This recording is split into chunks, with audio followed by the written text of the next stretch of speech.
Donc shalom, shalom à tous les saints partout dans le monde. Que la paix, la grâce, la bonté de notre Dieu vous soit multipliée. Donc nous sommes toujours sur notre enseignement intitulé « Les trésors de la maison de l'Éternel ». Donc nous allons essayer d'évoluer petit à petit sur ce thème. Donc, nous avions vu en fait que les trésors c'est quelque chose de précieux. Ouais, donc c'est pas quelque chose qui est visible pour tout le monde, ok? Donc c'est quelque chose de précieux. Donc quelque chose de précieux, c'est quelque chose qu'on conserve. Et ici, comme je vous dis, nous essayons toujours de ramener la pensée de la Bible. Quand nous voyons les trésors de la maison de l'Éternel, nous voyons qu'il y avait différents trésors dans la maison de l'Éternel. Ça, c'était sous la loi. Mais sous la grâce, Jésus maintenant dit, détruisez ce temple, en 3 jours je le rebâtirai, mais il parlait du temple de son corps. Donc on comprend que maintenant, les trésors résident dans le corps de Christ, qui est l'Église. Ok? C'est très important à comprendre ça. Et la marche d'Israël, comme j'ai dit, nous fait comprendre aussi comment est-ce que nous, l'Église, nous devons marcher. Bien sûr qu'il y a des divergences sur certains points, mais néanmoins, la Bible nous dit tout ce qui a été écrit d'avance l'a été pour notre instruction. Lorsque nous voyons, par exemple, nous allons prendre des écritures pour essayer d'illustrer toujours, en fait, toujours dans la même ordre d'idées, mais en fait, prendre différentes écritures pour pouvoir, en fait, illustrer comment est-ce que Dieu agit lorsque le temple est détruit, lorsque l'ennemi vient. Et qu'est-ce qu'il attend aussi, en fait, du peuple en contrepartie. Ouais, parce qu'il y a une attitude que le peuple doit manifester, même lorsque le peuple a mal fait. Vous voyez? Même lorsque le peuple a mal fait. Parce que l'Écriture nous dit, prenons l'Écriture, je ne veux pas trop parler, prenons l'Écriture, allons dans 2 Chroniques chapitre 12. Allons dans 2 Chroniques chapitre 12.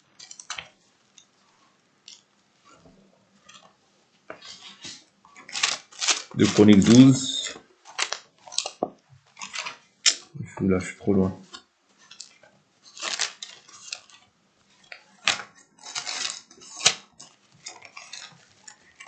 De Chroniques 12, je prends le verset 1.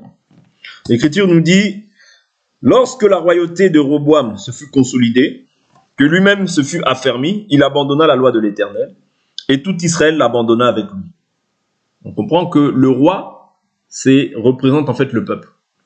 Et dès lors où le roi se détourne, en fait ce qui va rentrer, c'est un culte étranger. C'est-à-dire le reste aussi du peuple va aussi commencer à adorer en fait un faux Dieu. Voilà pourquoi il est très important de veiller sur celui qui enseigne. Vous voyez? Celui qui enseigne, parce que la Bible dit veillez les uns sur les autres. Parce que quand une doctrine étrangère rentre, c'est-à-dire le salut devient caduc. Le salut devient compromis. Est-ce que vous comprenez? C'est pas pour rien que la Bible nous dit ne mettez pas foi à tout esprit, mais éprouvez les esprits pour savoir s'ils sont de Dieu. Pourquoi? Parce que je vous dis toujours que si le salut, on y ajoute quelque chose, on perd l'héritage. Vous voyez? Or, le Saint-Esprit que tu as reçu ne peut pas accepter le mélange. Vous comprenez? Le Saint-Esprit que tu as reçu, c'est un sceau. Et si maintenant tu ne te gardes pas pur, ton salut est compromis. Vous voyez? Parce que la foi vient de ce qu'on entend. Tu vas mettre foi à un autre esprit, à une autre parole qui n'est pas la parole de Dieu, et par surcroît, tu t'éloignes du salut parce que maintenant, la manière dont tu vas rendre un culte à Dieu ne sera pas agréable à Dieu. Ça veut dire que maintenant, tu vas être ennemi de Dieu, de par tes pensées, de par ton comportement. Parce que quand on communique l'enseignement, vous voyez, c'est afin que les gens puissent se conformer à cet enseignement-là. Ouais, c'est-à-dire qu'il soit maintenant une lettre écrite par le ministère, non sur des vases de terre, mais sur des vases non sur des vases de pierre, mais sur des vases de terre, sous votre chair. C'est-à-dire, quand on voit cette personne, qu'on voit maintenant Christ formé dans cette personne. Donc il dit quoi? Tout Israël l'abandonna avec lui. Verset 2. La 5e année du règne de Roboam, Shishak, roi d'Égypte, monta contre Jérusalem parce qu'ils avaient été infidèles à l'Éternel. Qu'est-ce que Dieu fait? Dès lors où Israël se détourne, Dieu fortifie d'autres nations pour les asservir. Ils avaient 1200 chars et 60 000 cavaliers. Et il vint d'Égypte avec lui un peuple innombrable, des Libyens, des Soukiens et des Éthiopiens. Il s'empara des villes fortes qui appartenaient à Juda et arriva jusqu'à Jérusalem. Alors le prophète Shemaïa se rendit auprès de Roboam et des ministres de Juda, qui s'étaient repliés sur Jérusalem à l'approche de Shishak. Il leur dit, « Ainsi parle l'Éternel, vous m'avez abandonné, je vous abandonne, moi aussi, entre les mains de Shishak. » Ouais, c'est-à-dire, ainsi parle l'Éternel, vous m'avez abandonné, moi aussi je vous abandonne. C'est ça qu'avait dit le roi, le prophète au roi Asa. Il avait dit, l'Éternel est avec vous lorsque vous êtes avec lui. Les ministres d'Israël et le roi s'humilièrent et dirent, l'Éternel est juste. Vous comprenez? Qu'est-ce qu'ils ont fait? Dès lors, ils ont entendu en fait le message qui venait de la part de l'Éternel, par le biais d'un envoyé, ils se sont humiliés. C'est ça en fait l'attitude qu'attend Dieu vis-à-vis de ses enfants lorsque le problème vient. Je continue.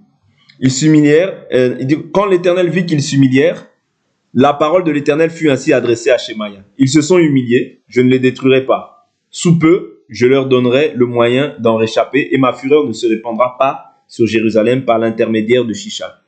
Toutefois, ils lui seront asservis et ils reconnaîtront ce que c'est que me servir ou servir les royaumes des autres pays. Pourquoi l'Écriture dit ça? Parce que Dieu ne tient pas le coupable pour innocent. Comprenez? Nombre chapitre 18, verset 14, je crois. Laissons un doigt dans 2 Chroniques 12. Nombre 14, verset 18, si je ne m'abuse. L'Éternel ne tient pas le coupable pour innocent. C'est-à-dire, ce qu'un homme aura semé, il le moissonnera aussi. Mais néanmoins, quand tu te repens, Dieu pardonne. Nombre 14, je prends à partir de verset 18. L'Éternel est lent à la colère, riche en bienveillance. Il pardonne la faute et le crime, mais il ne tient pas le coupable pour innocent. Et il punit la faute des pères sur les filles jusqu'à la 3e, la 4e génération. Vous comprenez? Donc ici, on comprend que Dieu, bien qu'il pardonne, mais il ne tient pas le coupable pour innocent. C'est-à-dire le coupable ici, bien que Dieu avait pardonné, mais il subira maintenant aussi la conséquence d'être asservi maintenant à ses adversaires. Mais Dieu a pardonné. Vous comprenez? Donc c'est aussi ça, notre Dieu. C'est Dieu est juste. Et dans sa justice, il doit aussi corriger pour que l'homme comprenne qu'est-ce que c'est que servir Dieu. Shishak, roi d'Égypte, monta, verset 9. Toutefois, ils lui seront asservis et ils reconnaîtront ce roi. Verset 9. Shishak, roi d'Égypte, monta contre Jérusalem. Il prit les trésors de la maison de l'Éternel et les trésors de la maison du roi. Il prit tout. Il prit les boucliers d'or que Salomon avait fait. Nous avions parlé des trésors de la maison de l'Éternel. C'est-à-dire que quand on prend les trésors, en fait, nous, on devient dépouillés. Pourquoi est-ce qu'on est dépouillé? Parce qu'en fait, on a convoité en fait, les richesses injustes. Comprenez bien, et ici, écoutez bien. Ouais. On a convoité les richesses injustes. Quelles sont les richesses injustes? C'est rendre, par exemple, un culte à des dieux étrangers, c'est une richesse injuste. Repartir dans les choses que je faisais auparavant, débauche, débauche en tout genre, voilà, les vols en tout genre, tout ça, ce sont des richesses injustes que je manifestais lorsque j'étais de l'autre côté. Vous comprenez? Et lorsque maintenant tu fixes tes regards aussi vers le culte que rendent les nations, ouais, parce que nous, notre culte, nous devons l'offrir. La Bible nous dit, je vous exhorte par les compassions de Dieu à offrir vos corps comme un sacrifice vivant, saint, agréable à Dieu, ce qui sera de votre part un culte raisonnable. Mais maintenant, toi maintenant, lorsque le culte, ton corps, tu l'utilises plus pour sanctifier l'Éternel, mais tu l'utilises pour faire en fait des choses qui ne sont plus agréables à l'Éternel, ton corps, c'est-à-dire le culte que tu offres à Dieu n'est plus saint. Et comme il n'est plus saint, il va être impur. Et comme il est impur, tu attires la colère de Dieu sur ta vie. Parce que l'Écriture dit, adultère que vous êtes, ne savez-vous pas que l'amour du monde est inimitié envers Dieu? C'est-à-dire que quand tu as l'amour du monde, l'amour des choses de ce monde, des désirs de ce monde, ce sont des richesses, mais des richesses qui sont injustes. C'est-à-dire que comme maintenant, toi, tu es parti maintenant rechercher les richesses injustes, il faut que Dieu puisse fortifier tes adversaires pour que ces adversaires-là, maintenant, viennent te piller des richesses qui appartiennent à l'Éternel. Est-ce que vous comprenez un peu? Oui. C'est-à-dire qu'il va venir dépouiller, en fait, ce qu'il y a de précieux dans ta vie. Pourquoi? Parce que au préalable, tu as abandonné. Est-ce que vous comprenez? Et tu vas être maintenant asservi. C'est ce qui se passe par la suite. Tu vas être asservi à l'adversaire. L'asservissement, on peut l'expliquer dans différentes manières. Nous avions vu en fait le fait qu'on soit sous un joug étranger. Dès lors où on se met sous un joug étranger, la Bible nous dit ne vous mettez pas sous un joug étranger. C'est-à-dire que le joug étranger, c'est le joug dans lequel nous étions autrefois. Ou bien le joug des païens. Ouais. Adorer les idoles. Ouais. Se tourner vers tout arbre vert pour aller rendre un culte. Tout ça, c'est un culte étranger. Ce sont des richesses injustes. C'est-à-dire que Dieu maintenant va donner les richesses à tes adversaires pour que toi maintenant tu puisses continuer en fait à te prostituer sous tout vers les idoles que tu as aimées. Est-ce que vous comprenez? C'est très important ce qu'on dit. C'est vraiment ça le cheminement de la foi. C'est-à-dire que lorsqu'on ne prend plus plaisir aux choses d'en haut, on prend plaisir aux choses d'en bas. Quand tu prends plaisir aux choses d'en bas, tu n'es plus du tout agréable au Seigneur. Tu n'es plus agréable au Seigneur. Et Dieu fortifie tes ennemis pour que les ennemis maintenant s'emparent de tes biens. Nous avons plusieurs richesses, mais ces plusieurs richesses sont communiquées par le Saint-Esprit. Le Saint-Esprit va te communiquer la connaissance de Dieu. Le Saint-Esprit va te communiquer la sagesse de Dieu. Le Saint-Esprit, c'est un esprit de sagesse, un esprit d'intelligence. Toutes ces choses-là viennent du Seigneur. Et la Bible nous dit que le commencement de la sagesse, c'est la crainte de l'Éternel. Ça veut dire que quand on n'a plus la crainte de l'Éternel, on n'est plus sage.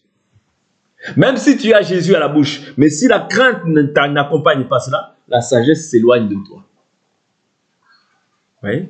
La connaissance infiniment variée de Dieu, c'est une richesse que nous obtenons, que nous détenons. Mais dès lors où on abandonne ces choses-là, on va maintenant fixer les regards vers les richesses injustes, vers les richesses des nations. C'est alors que maintenant, l'Éternel aussi va fortifier les nations pour qu'ils puissent dominer sur toi et par surcroît te piller. Parce que n'oubliez pas, l'adversaire ne vient que pour égorger, tuer, détruire. Quand tu perds la vie de la sainteté, quand tu perds la vie de l'attachement aux choses d'en haut, c'est-à-dire ton âme aussi perd. Parce que la Bible nous dit, je désire que tu sois en bonne santé et que tu prospères à tous égards, comme prospère l'état de ton âme. C'est-à-dire ton âme doit être en constante progression. Progression quant à ce qui concerne la parole. C'est-à-dire ton âme doit progresser. Pourquoi? Pour atteindre en fait la maturité en Christ Jésus. C'est très important. Ce sont des points élémentaires de la foi que nous devons saisir. Parce que si on ne saisit pas ces choses-là, dans la marche, on aura des difficultés. Voilà pourquoi il est important de comprendre la raison des trésors que tu as reçus de la part du Seigneur. C'est pourquoi. Le Saint-Esprit, c'est ça qui va engendrer tous les trésors. Ouais. Parce que la Bible nous dit quoi? La Bible nous dit quoi? La Bible nous dit, faites savoir vos besoins à Dieu par des prières et des supplications. Cherchez premièrement le royaume des cieux et sa justice, le reste vous sera donné. Vous voyez? Le reste là, c'est ça toutes les richesses qu'on peut obtenir. Ouais? Toutes les richesses qu'on peut obtenir. Ça peut être spirituel, ça peut être aussi des richesses matérielles. Mais c'est le reste. Mais c'est engendré simplement par le fait que toi, tu recherches le royaume et sa justice. C'est alors que maintenant, toutes ces choses-là te seront données en partage. Ouais. Mais qu'est-ce qui engendre en fait toutes ces richesses? C'est la présence de Dieu en toi. De même, qu'est-ce qui engendrait toutes les richesses? C'était la présence de Dieu dans le temple, qui faisait que toutes ces richesses-là étaient là. Vous comprenez? Et qu'on pouvait considérer Israël comme une nation grande et puissante. Voilà pourquoi il ne faut pas négliger tout ce qui est les aspects ou bien les armes que Dieu t'a données en partage. Ouais. Le zèle de l'évangile, la ceinture de la vérité, la cuirasse de la justice, l'épée de l'esprit qui est la parole de Dieu, le casque du salut, ouais. Le bouclier de la foi. Toutes ces choses-là, ce sont des armes qui te permettent en fait de te garder pur. Parce que ton corps, n'oublie pas, tu dois l'offrir comme c'est-à-dire que ton corps, tu dois l'offrir saint. La Bible dit, je vous exhorte par les compassions de Dieu à offrir vos corps comme un sacrifice vivant, mais saint. C'est ça qui diffère envers nous et les autres. Parce que les autres peuvent offrir aussi des sacrifices. Mais à la différence des enfants de Dieu, c'est que leur sacrifice n'est pas saint. Parce que le saint, le véritable saint en réalité, c'est Christ. Quand Christ vient habiter en toi, quand tu respectes le modèle et que tu gardes sa parole, ce que tu vas offrir maintenant, ce sera saint. À cause de Christ qui t'a sanctifié. Comprenez? Mais quand tu vas maintenant regarder le modèle des nations, le modèle des gens de ce monde, l'accoutrement des gens de ce monde, la manière de vivre des gens de ce monde, toi, tu vas croire que c'est bon, mais pour Dieu, ce n'est pas bon. Parce que c'est impur, ce que tu regardes. C'est souillé, selon Dieu. Ouais, parce que c'est un sacrifice qui n'est pas agréable à l'Éternel. Ce sont des trésors, mais des trésors, des richesses injustes. Ouais. Ça, c'est réservé pour ceux qui n'ont pas reçu l'héritage des enfants de Dieu. Mais nous, l'héritage que nous avons reçu, c'est afin de rendre gloire à Dieu. C'est-à-dire sur cette terre, ce qui nous reste à faire, c'est rendre gloire à Dieu. C'est d'être saint et se sanctifier davantage. Oui. Mais ne pas faire le contraire. Parce que si nous sommes saints et que la lumière qui est en nous devient ténèbres, nous ne serons plus saints. D'où il est très important de conserver en fait ces trésors. C'est très important. Ok? Je continue l'écriture, on était au verset 10. Il dit, le roi Roboam fit à leur place des boucliers de bronze et les remit aux soins des chefs de coureurs qui gardaient l'entrée de la maison du roi. Toutes les fois que le roi allait à la maison de l'Éternel, les coureurs venaient et les portaient. Puis il les rapportait dans la chambre des coureurs. Comme Roboam s'était humilié, la colère de l'Éternel se détourna de lui afin de ne pas le détruire entièrement. Ouais. Il y avait d'ailleurs de bonnes choses en Juda. Le roi Roboam s'affermit avec Jérusalem et il régna. Roboam avait 41 ans lorsqu'il devint roi et il régna 17 ans. La ville que l'Éternel avait choisie sur toutes les tribus d'Israël pour y mettre son nom. Ouais, donc ici, Dieu a des principes. Il faut qu'on comprenne, Dieu a des principes. C'est-à-dire que quand tu gardes les principes de Dieu, tu as la domination, tu as la supériorité, tu as l'approbation de Dieu, la faveur de Dieu. Mais dès lors où tu te plais dans les voies du méchant, directement, en fait, il y a une séparation qui se crée. C'est-à-dire Dieu maintenant, c'est-à-dire au lieu qu'il soit de ton côté, il va maintenant te combattre. Mais là, ce qui a été bon, c'est qu'ils se sont humiliés, ils se sont repentis. Et Dieu a détourné sa colère.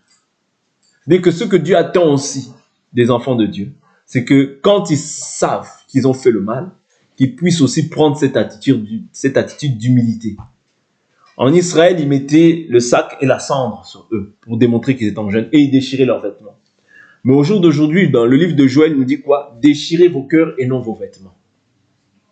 C'est-à-dire que quand tu sais que tu as mal fait, ne résiste pas. Humilie-toi devant Dieu. Reconnais ta misère. La Bible nous dit, menez deuil, que votre rire se change en peine, que votre joie en pleurs. Pourquoi? Parce que dans cette chair, il y a constamment le mal qui est là. Ouais. Ouais. C'est-à-dire que je marche avec le mal, j'ai le bien en moi, c'est-à-dire par le Saint-Esprit, mais je marche aussi avec le mal, c'est-à-dire dans ce corps. Voilà pourquoi, quand tu marches par la chair, tu es en horreur à l'Éternel. D'où il est très important de comprendre que la marche qui est agréable à Dieu, c'est la marche par l'Esprit. Parce que par l'Esprit, l'Esprit te permettra en fait de pouvoir te dépouiller en fait de toute action qui t'éloigne du Seigneur. C'est très important. Oui, c'est très très important. Quand on comprend ça, je vous assure qu'on a l'avantage sur l'adversaire. Mais si on néglige ces aspects-là, oui, vous allez voir que nous serons semblables à des esclaves. Et dès lors où tu deviens semblable à un esclave, tu es en fait la proie de l'ennemi. Psaume 79 nous dit, « Ô Dieu », verset 1, « Ô Dieu, les nations ont envahi ton héritage. Elles ont rendu impur ton saint temple. Elles ont fait de Jérusalem un monceau de pierre. » Vous voyez, c'est ça qui se passe. C'est-à-dire que quand les nations envahissent l'héritage, ça veut dire qu'ils se sont automatiquement détournés. Vous voyez, mais quand elles envahissent, qu'est-ce qu'elles font? Elles rendent impur le temple. Elles rendent impur le temple. Parce que le temple, c'était l'héritage d'Israël et non pas l'héritage des nations. Vous comprenez? De même, nous aussi, c'est pour ça que quand nous convoitons des richesses injustes, ok, quand je parle des richesses injustes, c'est fixer les regards vers les nations, regarder le modèle des nations, regarder en fait la manière dont les gens de ce monde vivent. Ça veut dire que tu ne comprends pas, tu n'es pas encore, comme je vous disais hier et avant-hier, c'est que tu n'es pas encore conscient en fait de la richesse qui est en toi. Parce que quand tu es conscient de la richesse qui est en toi, je vous prends toujours des exemples simples pour vous faire comprendre. C'est-à-dire qu'un riche ne peut jamais envier un pauvre. Mais bizarrement, c'est ce qui se passe dans les temps de la fin dans lesquels nous sommes. C'est-à-dire les gens appellent le mal bien, le bien mal. Ils changent les ténèbres en lumière et la lumière en ténèbres. Non, il ne faut pas qu'il en soit ainsi parmi nous. C'est très important parce que en appelant le mal bien, c'est-à-dire que tu dénigres ce que Dieu appelle mal. Tu l'appelles bien. Et ce que Dieu appelle bien, toi tu l'appelles mal. Vous voyez, ça c'est changer les ténèbres en lumière. Voilà pourquoi les ténèbres resteront ténèbres. À aucun moment les ténèbres deviendront lumière. Non, ça n'existe pas. Les seules ténèbres qui deviennent lumière, c'est nous. C'est-à-dire que nous, quand nous venons en Christ, Christ nous éclaire. C'est-à-dire que Christ ne peut pas même quand il vient dans ta vie, il ne peut pas te laisser à l'état de ténèbres. Non. Bon, à combien plus forte raison les ténèbres ne peuvent pas devenir lumière? Parce que c'est Christ qui est la lumière. C'est quand Christ vient dans ta vie qu'il y a la lumière. Mais tant que Christ n'est pas dans ta vie, toutes les œuvres que tu pratiques, c'est des œuvres ténébreuses. Est-ce que vous comprenez un peu l'aspect? C'est-à-dire que Dieu veut que tu sois sa propriété. Tu es son héritage, mais tu dois être digne de ce nom. Tu dois être digne de ce nom. C'est-à-dire que lorsque Dieu te voit, il doit se dire, voilà ma fille, voilà mon fils qui marche dans la droiture, dans la crainte de Dieu. Parce que, autrement dit, si ce n'est pas le cas, la Bible nous dit c'est à cause de vous que le nom de Dieu est blasphémé parmi les païens. Ça, c'est Romains 2, 24. Vous comprenez? D'où il est très important de comprendre que toi, tu as la richesse. Tu ne peux pas envier, en fait, ceux qui sont pauvres en esprit. Parce que toi, aujourd'hui, tu es riche en la foi. Pourquoi? Parce que Christ habite en toi. Qu'est-ce que nous dit la Bible dans le livre de Éphésiens? Allons voir un peu ce que nous dit la Bible. C'est très important de comprendre, notre position et ce que nous avons reçu comme héritage. L'héritage que tu as reçu, c'est un très grand héritage. C'est-à-dire que même si tes parents, tes grands-parents te laissent cet héritage-là, il ne sera jamais comparable à l'héritage que Christ nous a donné. Voilà pourquoi il faut que tu gardes cet héritage précieusement. La sainteté, c'est un héritage. Même si tu seras dans ce monde-là, il faut savoir que comme toi, tu vis une vie de sainteté, tu ne seras pas tranquille. On va te haïr. On va te dire, mais pourquoi toi, tu ne fais pas comme tout le monde? Mais si toi, tu comprends, voilà pourquoi je vous pousse beaucoup plus à comprendre la raison pour laquelle nous nous sanctifions. La raison pour laquelle nous demeurons dans la parole. Parce que si tu comprends, la Bible dit, mon joug est léger. Mais le joug du monde, il est lourd. Je vous assure, le joug du monde est lourd. Ah, si je ne fais pas comme ça, si je ne fais pas ci, bon, je dois faire ci. Ah, lui, il faut qu'il me voie. Il faut que je mette une mini-jupe. Ah, il est là, il faut que je fasse ci. Ah, il est là, il faut que je... C'est lourd, c'est dur. Mais Dieu, lui, il dit quoi? Je connais les projets que j'ai formés pour vos vies. Dans le joug du monde, c'est quoi? L'autre, elle va prendre le mari de l'autre. Ah, mais non, c'est mon mari. L'autre, elle va voler l'autre. Mais ils disent qu'ils s'aiment. Ouais, c'est ça le joug du monde. C'est la jalousie, c'est la haine, c'est les rivalités, c'est les querelles. Ouais. Toutes ces choses dont Dieu a horreur. Parce que la Bible nous dit, c'est ainsi que vous étiez lorsque vous étiez aussi des leurs. Vous agissiez selon le prince de ce monde, selon le prince de la puissance de l'air. Cet esprit qui agit maintenant dans les fils de la rébellion. Les fils de la rébellion, c'est qui? C'est ceux qui n'ont pas Dieu. Mais c'est souvent nous qui avons les richesses, nous convoitons. En fait, non. Un homme riche ne peut pas jamais, j'ai jamais vu un homme riche qui envie un pauvre. Jamais. À combien plus forte raison, toi qui as les richesses du ciel? Bien sûr, dans ce monde-là, tu seras persécuté. Parce que ce royaume n'est pas de notre... Ce monde n'est pas notre royaume en réalité. Oui. Notre royaume n'est pas d'ici-bas. Notre royaume est d'en haut. C'est pour ça que comme tu n'es pas dans ton royaume, tu peux te sentir mal à l'aise. Oui, c'est vrai. On peut t'injurier. Oui, c'est vrai. On peut te critiquer. Oui, c'est vrai. Parce que notre maître nous l'a déjà dit. Vous êtes dans le monde, mais vous n'êtes pas de ce monde. S'ils m'ont haï, ils vous haïront aussi. C'est pour ça qu'il ne faut pas s'inquiéter sur ces choses-là. Mais il faut remettre ton sort à l'Éternel Et l'Éternel, lui, trouvera une solution à ton problème. Mais si tu commences à t'accabler et à t'attrister pour aller maintenant faire comme tout le monde, ben, tu vas perdre en fait les richesses. Et quand tu vas perdre les richesses, tu vas pleurer. Je vous dis toujours, tu vas pleurer parce que, regardez, Judas, il a voulu vendre le Seigneur. Il avait la gloire, il avait le Seigneur avec lui, il avait tout. Mais on lui a donné l'argent et que par la suite, il s'est rendu compte que le Seigneur est mort. Il est revenu au temple, qu'est-ce qu'il a fait? Même l'argent, il est venu le rendre. Vous comprenez? Simplement pour vous faire comprendre quoi? Mais il a pleuré amèrement. Vous comprenez? Il a pleuré amèrement, il a cherché à se repentir, il a dit non, non, non. Les gens, ils ont dit quoi? C'est-à-dire les gens à qui lui ont proposé l'argent. Par la suite, ils lui ont dit non. Vous comprenez? C'est-à-dire il n'y avait personne pour le soutenir. Pourquoi? Parce qu'il avait perdu les richesses. Ouais. Lui qui avait la richesse, il a perdu ses richesses. Mais qu'est-ce qu'il a fait? Même avec les richesses avec lesquelles il a vendu le Seigneur, il n'a même pas bénéficié de ses richesses. Vous comprenez un peu? C'est simplement pour vous dire que toi qui as Jésus, garde Jésus. Jésus, c'est la plus grande des richesses que tu puisses avoir dans ta vie. C'est la plus grande des bénédictions que tu puisses avoir dans ta vie. Ne crois pas que les gens de ce monde, ouais, ils sont mieux que toi. Non, ils n'ont rien, mais ils sont à des années-lumière de ce que toi tu es. Je vous dis la vérité. Même si tu vois le président Macron ou qui que ce soit, ouais, le vrai bonheur, la vraie richesse, c'est en Christ Jésus. Je vous dis la vérité. Prenez l'exemple de Judas. Il a eu les richesses, il a eu les 30 pièces, les pièces d'argent, les pièces d'or. Mais qu'est-ce qu'il en a fait? Il les a jetées au temple. Il les a jetées. Pourquoi? Parce qu'il a trahi son maître. Comprenez? Simplement pour vous dire que les richesses terrestres sont que passagères et éphémères. Elles peuvent te réjouir un temps.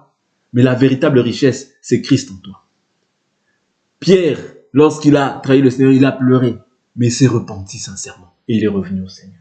Vous comprenez? C'est ça un vrai disciple. Il a pleuré, il est revenu au Seigneur. Mais Judas, comme il était destiné à trahir, il est parti se pendre. Et même les richesses avec lesquelles il pourrait peut-être profiter, acheter du KFC, manger ceci ou cela, il n'a pas pu. Vous comprenez? Simplement pour vous dire que quand tu as la richesse en toi, conserve-la. Parce que sinon tu pleureras amèrement. Et des fois, ça peut être trop tard. Ouais. Je ne souhaite à personne qu'il soit trop tard, mais ça peut l'être aussi. Voilà pourquoi quand tu as le Seigneur en toi, préserve cette richesse. Aujourd'hui, tu peux te dire, oh, encore. Mais le jour où tu seras en dehors de ces choses-là, c'est là que tu vas comprendre en fait la valeur de ces moments-là, de ces cultes-là qu'on partage, de ces moments de prière. Tu te diras, ah, j'avais tout avec moi, mais aujourd'hui, j'ai rien. Je souffre. Comme l'enfant prodigue. Ouais. Il est parti dilapider tous ses biens. C'est-à-dire, il avait tout dans la maison de son père. Il avait tout. Quand tu es dans la maison, quand tu es dans les choses d'en haut, quand tu es avec le Seigneur, tu as tout. Tu as la paix. Tu dors en paix. Il y a des gens qui ne dorment pas en paix. Il y a des gens qui sont attaqués dans leur sommeil. Il y a des gens qui sont visités jour et nuit par les démons. Mais toi, quand les démons ils viennent, tu les poursuis. Ouais, c'est eux qui te craignent. Pourquoi? Parce que tu as la richesse. Mais le jour où la richesse, c'est-à-dire tu vas commencer, le jour où tu commences à négliger cette richesse, c'est maintenant l'effet contraire. Les démons vont te dominer. Les démons vont te chicoter dans ton sommeil. Et là, tu essaies d'entendre crier, ça sort plus. Ça sort plus. Les démons ont bloqué ta bouche. Ouais. Ça sort plus. Parce que ça, c'est la prostituée qui fait ça. C'est pas la femme. Parce que la femme, elle aime en tout temps. Quand je parle de la femme, ici, je prends le type de l'église. Mais la prostituée, elle n'aime pas le mari. Elle dit simplement non. C'est-à-dire, elle n'aime pas le mari, mais elle veut le nom du mari. Ça, c'est Ésaïe qui nous parle de ça. Ouais. Nous porterons ton nom. Donne-nous seulement ton nom. Enlève notre honte. Vous comprenez? Mais celle qui aime, elle aime en tout temps. Vous comprenez? D'où il est très important. Garde ces choses. Je prends l'écriture. J'avais dit que j'allais prendre Éphésiens. Je n'ai pas oublié. Je prends Éphésiens. Éphésiens chapitre 3. Éphésiens chapitre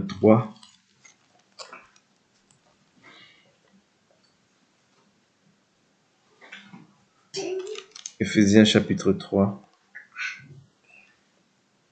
Je prends à partir du verset 14. L'Écriture nous dit: c'est pourquoi je fléchis les genoux devant le Père, de qui toute famille dans les cieux, sur la terre, tire son nom, afin qu'il vous donne, selon la richesse de sa gloire, d'être puissamment fortifié par son esprit dans l'homme intérieur. Que le Christ habite dans vos cœurs par la foi, et que vous soyez enracinés et fondés dans l'amour. Tout ça, c'est des richesses. L'amour, c'est une richesse.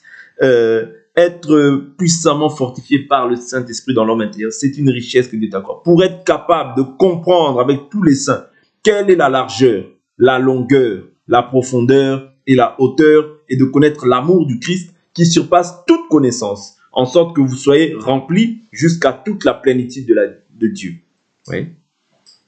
Oui. Or, à celui qui, par la puissance qui agit en nous, peut faire infiniment au-delà de tout ce que nous demandons ou pensons. À lui la gloire dans l'Église et en Christ Jésus, dans toutes les générations, au siècle des siècles. Amen. Dieu peut faire au-delà de tout ce que tu entends et penses. Oui.